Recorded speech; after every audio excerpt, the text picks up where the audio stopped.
Olá, senhoras e senhores, meu nome é Felipe Ferreira, você está assistindo ao Jacaretanga e hoje vamos mostrar por que nossa cultura é um lixo. Então já se inscreva no nosso canal e ative o sininho.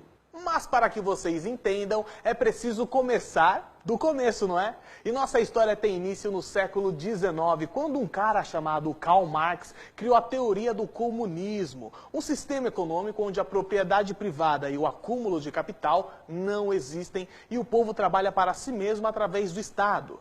Marx se juntou com um outro cara chamado Friedrich Engels, alertando os proletariados, os peão da Alemanha, de que eles deveriam se rebelar contra o capitalismo. E os convenceram disso, dizendo que tudo que a classe operária produz deve permanecer com a classe operária, dane-se os patrões.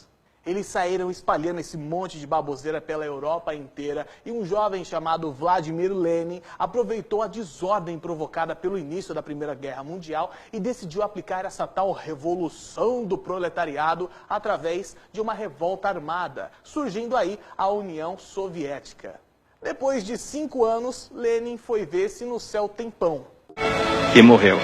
E Joseph Stalin, o cara do bigode grosso, deu um golpe no sucessor de Lenin e assumiu o comando da União Soviética, saindo do poder só depois de 20 anos. Todo mundo viu o fracasso do primeiro experimento marxista no mundo, no qual matou 20 milhões de pessoas, e então criaram na Grã-Bretanha a Sociedade Fabiana, conhecido também como Socialismo Fabiano, que pretendia aplicar o comunismo de uma forma progressiva e não metendo louco como Stalin fez. A ideia era apresentar o Estado como provedor do bem-estar social e taxar o povo com impostos de pouquinho a pouquinho para que eles não percebessem o cerceamento de suas liberdades individuais. Mas, é claro, tendo como foco ainda a defesa do proletariado.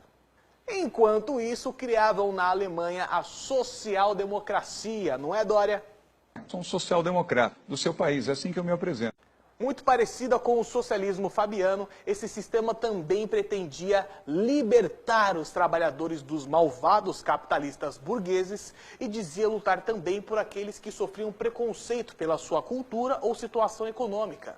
Já na Itália, o jornalista e líder do Partido Comunista Italiano, Antonio Gramsci, escreveu, enquanto estava na cadeia, o seu livro Cadernos do Cárcere, e chegou à conclusão de que a União Soviética fracassou porque uma ditadura comunista jamais resistiria sem uma hegemonia cultural. Então, Gramsci propôs o controle do sistema educacional, das instituições religiosas e dos meios de comunicação. Que nós vamos ter que regulamentar os meios de comunicação nesse país. E diante disso tudo, um outro alemão chamado Felix Uell chegou à seguinte conclusão: com as bases da sociedade destruídas, o Estado cada vez mais vai ser visto como necessário para corrigir esses problemas. E foi assim que nasceu a Escola de Frankfurt, que, ao contrário das escolas tradicionais, passou a deturpar os valores morais e cívicos que sempre foram estabelecidos pela igreja e pela família. Esse movimento deu origem também à tal teoria crítica, que se baseia em criticar basicamente tudo até a exaustão, tornando assim mais fácil de derrubar as bases da sociedade. E você aí levando seu filho para a escola achando que o pensamento crítico que ele está aprendendo na aula de filosofia tem outro propósito. Enfim, esses estudos serviram para criarem na França o desconstrucionismo, que tem como fundamento distorcer a ideia de algo para que aquilo ganhe um novo sentido. E foi esse desconstrucionismo que deu origem ao politicamente correto, afinal ele relativiza a moralidade de acordo com as suas necessidades políticas. Um membro da Escola de Frankfurt e também do Partido Social Democrata Alemão, Herbert Marcuse, é difícil falar o nome desse pessoal, né? O vídeo inteiro só com nome difícil, impressionante. Herbert Marcuse admitiu que o capitalismo foi um sucesso e tornou a vida dos proletariados boas demais para usarem eles como ferramenta de revolução. E foi aí que a esquerda passou a adotar a primeira minoria, os criminosos, que até hoje são as vítimas da sociedade. Ele determinou também que a masculinidade e a feminilidade não eram diferenças sexuais essenciais da natureza humana, e sim construções sociais, e defendeu que a libertinagem sexual seria uma reação aos malditos conservadores. Foi aí que nos Estados Unidos nasceu a New Left, uma esquerda humanitária que focava em pautas progressistas bonitinhas, como a defesa das minorias, o ambientalismo, o feminismo, mas sempre com o mesmo objetivo final, a revolução. Nos anos 80, a New Left serviu como base para outro pensador comunista, o Saul Alinsky, que tinha como base 3 premissas. A primeira delas, a desinformação. Porque, segundo ele, não se pode contar seu objetivo final ao povo, porque ele pode se assustar e não apoiar a causa. A segunda é o niilismo político, onde tudo vale para que a revolução aconteça, sem valores, sem regras, como se a corrupção fosse necessária para chegar ao poder. E o terceiro pilar é a difamação do oponente pela extinção de sua vida pública, igualzinho ao que fazem com o Bolsonaro aqui no Brasil.